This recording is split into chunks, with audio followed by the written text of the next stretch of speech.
Señor Jesús frente a los fariseos.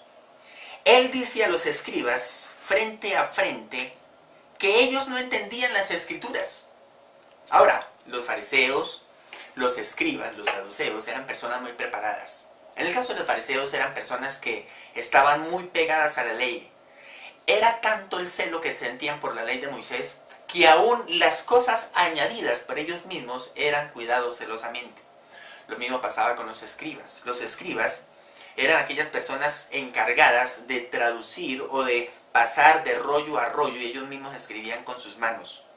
Pero esos escribas aún no entendían las escrituras. Se las sabían mentalmente, pero no la tenían en su corazón. En Mateo capítulo 22, versículo 29, el Señor Jesucristo les dice: entonces respondiendo Jesús les dijo: erráis ignorando las escrituras y el poder de Dios. También en el Santo Evangelio según San Marcos, en el capítulo 12, versículo 24, Jesús les dice: no erráis por esto, porque ignoráis las escrituras y el poder de Dios. Ellos tenían en su pensamiento y estaban convencidos de que al saberse las escrituras al revés y al derecho, ya tenían la vida eterna. Pero las escrituras no les daban la vida eterna, simplemente les daban a conocer al que daba la vida eterna.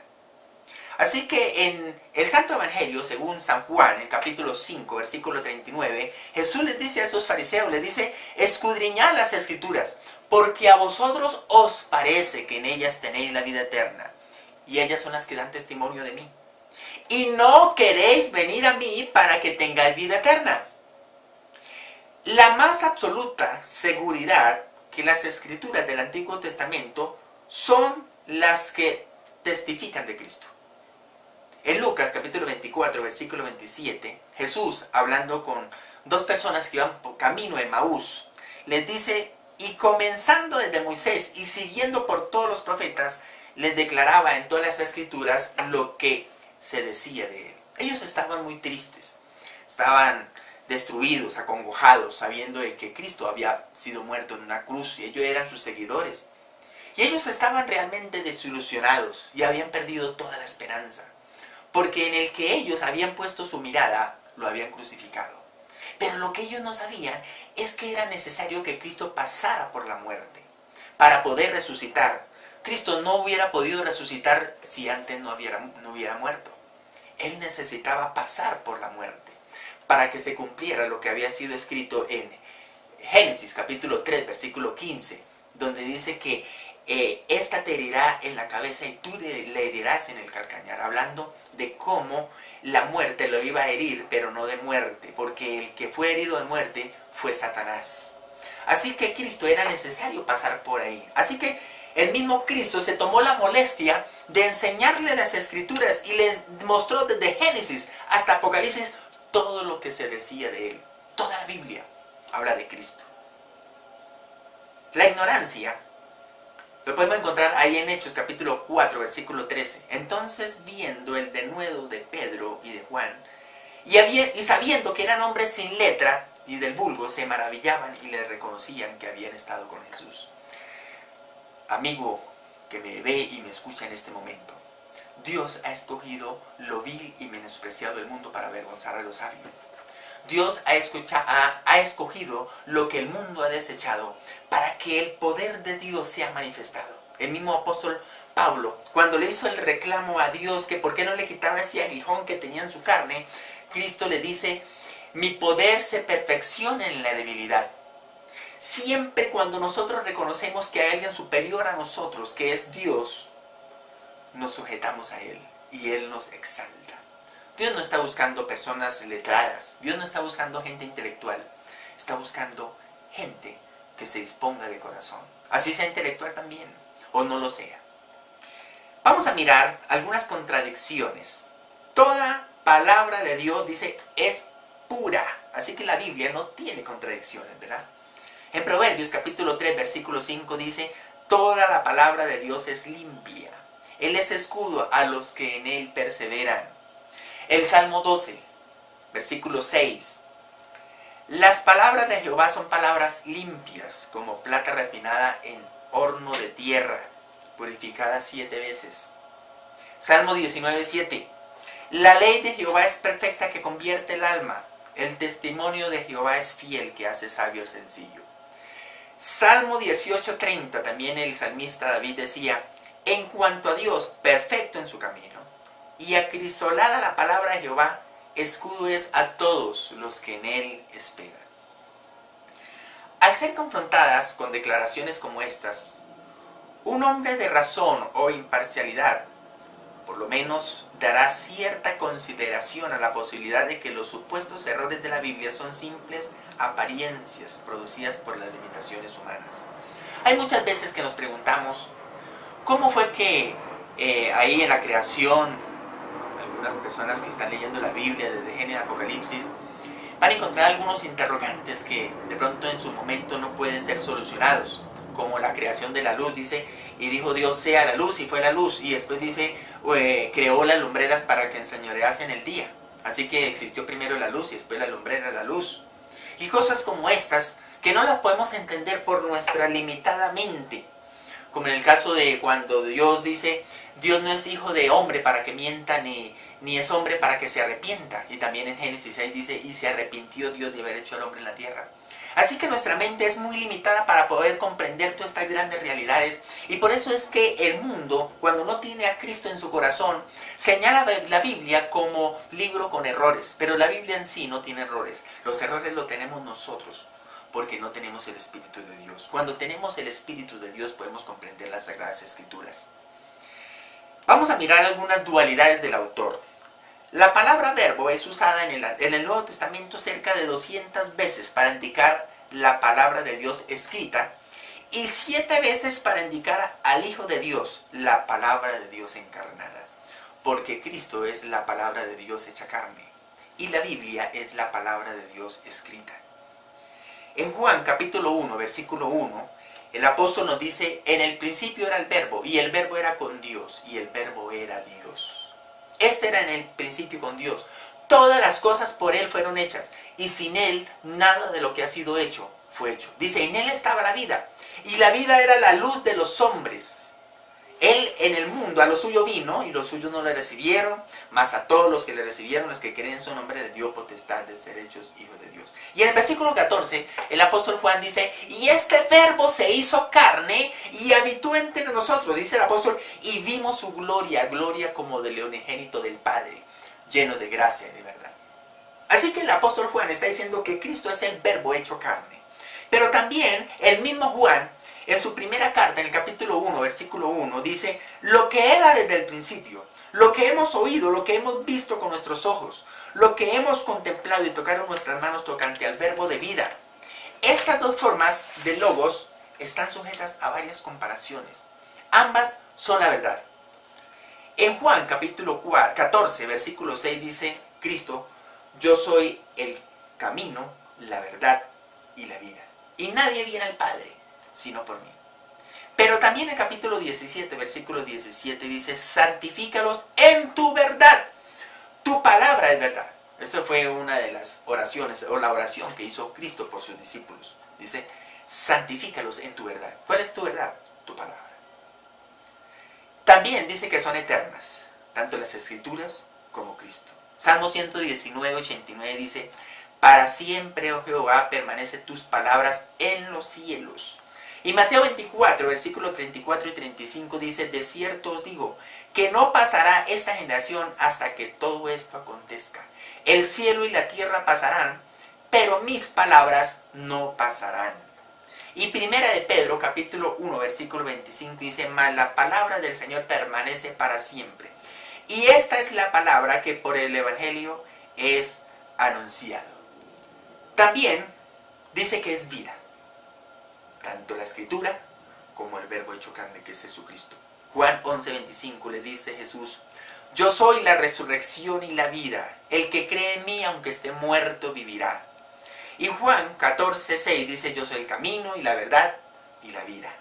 Nadie viene al Padre sino por mí. Y segunda de Pedro, 1:23 dice, siendo renacidos no de simiente corruptible, sino de incorruptible, dice, por la palabra de Dios que vive y permanece para siempre. Así que la Biblia, también vida. Cristo es la vida. Cristo tiene vida eterna. La vida también está en la Biblia, porque da a entender al Salvador. Dice que las dos son salvadoras. Hechos 16:31. Ellos dijeron: cree en el Señor Jesucristo y serás salvo. También en 1 Corintios 15:2 dice: por lo cual, asimismo, si retenéis la palabra que os he predicado, sois salvos, si no creéis en vano.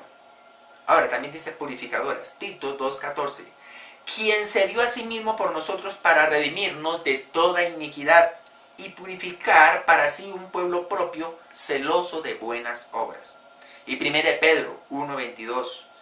Habiendo purificado vuestras almas con la obediencia a la verdad, mediante el Espíritu, para el amor fraternal no fingido, amados los unos a los otros entrañablemente, de corazón puro, siendo renacidos no de simiente corruptible, sino de incorruptible, por la palabra de Dios que vive y permanece para siempre.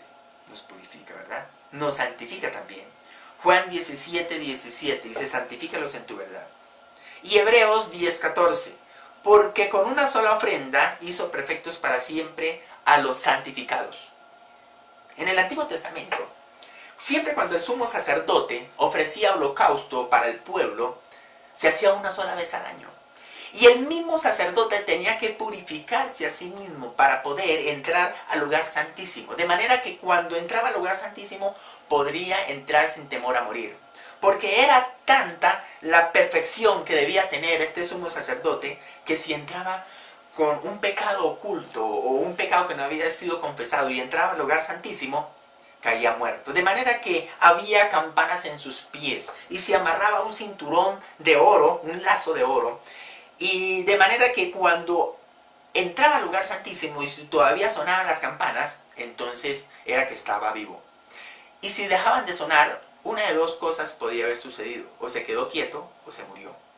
Y si alguien iba a recogerlo, también caía muerto. Así que el lazo era para alarlo y las otras personas no entraban al lugar santísimo. Era tan sagrado poder entrar allá. Pero este sumo sacerdote, el perfecto, hizo una sola ofrenda para santificarnos.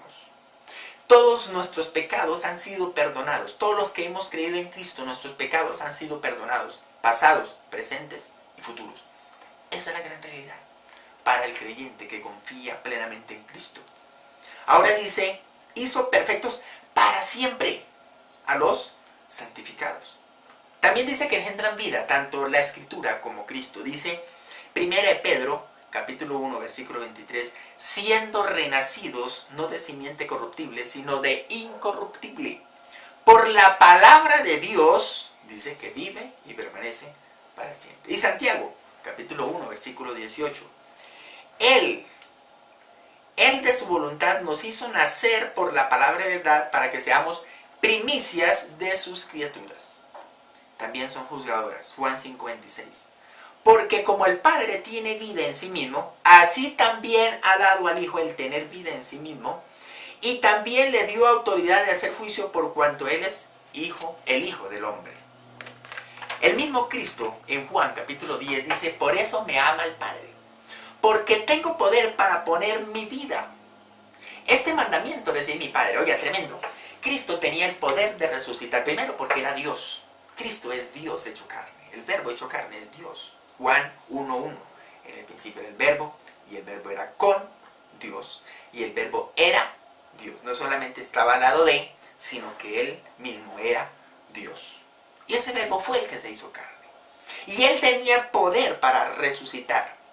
Dice: este mandamiento recibí de mi Padre. Desde antes de la fundación del mundo, Dios tenía un plan de salvación para el hombre. Sabía de antemano que el hombre iba a pecar. Y conforme a esa eterna sabiduría de Dios, Dios en su eterno conocimiento ya tenía un plan para salvación. Antes de que el hombre cayera, ya Dios tenía un plan de salvación. Así que si tú eres salvo, es porque Dios te escogió desde antes de la fundación del mundo. Si no lo eres, es porque aún todavía no lo has hecho. Y puede hacerlo. Dice que somos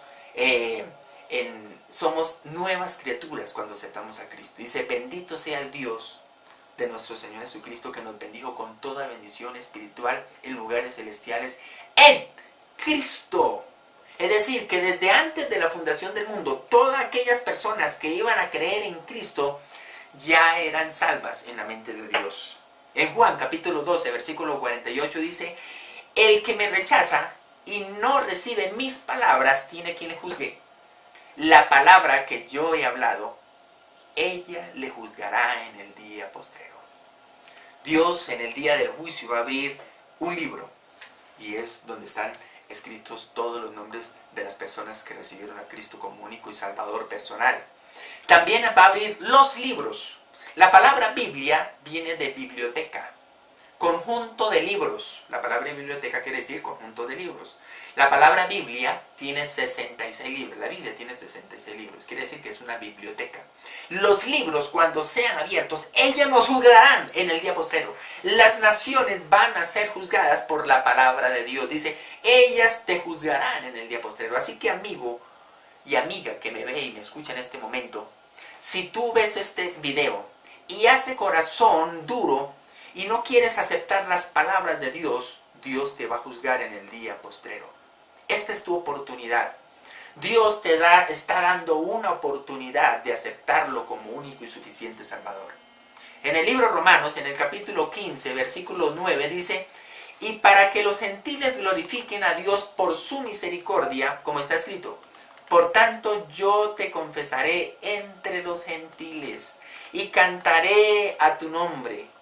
Esto es una profecía al pueblo de Israel de que Dios también iba a tener misericordia de los gentiles. En Hechos capítulo 13, versículo 48, los gentiles oyendo esto se regocijaban y glorificaban la palabra del Señor. Y creyeron todos los que estaban ordenados para vida eterna. Amigo que me escuchas, Dios quiere que tú seas salvo. Dios no quiere que ninguno se pierda, sino que todos procedan al arrepentimiento. Hay una orden intrínseca de Dios, y es que Él manda a todos los hombres que se arrepientan. Y tú eres un hombre y eres una mujer que necesita salvación, porque es orden específica de Dios. El mandamiento que debemos cumplir en estos tiempos es que creamos en su Hijo Jesucristo. Si tú aceptas a Cristo como único y suficiente Salvador, está aceptando el único mandamiento que Dios exige en este tiempo. Vamos a mirar lo que las Escrituras dice de sí misma. En 2 Timoteo 3:16 dice que toda la Escritura es inspirada por Dios y es útil para enseñar, para corregir, para instruir en justicia, a fin de que el hombre o la mujer de Dios sean perfectos, enteramente preparados para toda buena obra. Y en 2 Timoteo capítulo 1, versículo 21 dice: porque ninguna profecía fue traída por voluntad humana, sino que los santos hombres de Dios hablaron siendo inspirados por el Espíritu Santo. Eso es lo que dice la Biblia de sí misma. Fue escrita en la Biblia y ella misma dice que nunca la profecía fue traída por voluntad humana, sino que estos santos hombres de Dios, 40 escritores, hablaron siendo inspirados por el Espíritu de Dios. Algunos dicen que son 40 autores. No, la Biblia solamente tiene un autor. Dios escogió a 40 escritores a través de muchos años. Fue escrita en aproximadamente 1600 años la Biblia. Y en esos 1600 años es como si fuera escrito por un solo hombre en un año o en 6 meses, porque es un solo autor y una sola mente. Dios siempre vive un eterno presente. Nosotros somos los que vivimos en un tiempo que está contado. En otras palabras, vivimos en el tiempo Cronos. Dios vive en el tiempo Kairos. El tiempo de Dios no tiene fin, ni tiene principio. Él siempre vivirá en un eterno presente. Siempre cuando Cristo hablaba decía: yo soy la puerta, yo soy la luz del mundo. Él nunca dijo yo era, ni yo seré, sino yo soy eterno presente. Amigo, ya sabiendo esta gran realidad, ¿será que estás dispuesto a creer que la Biblia es la palabra de Dios? Si es así, léela, y ahí va a encontrar al único que te puede salvar, a Cristo. Dios te bendiga.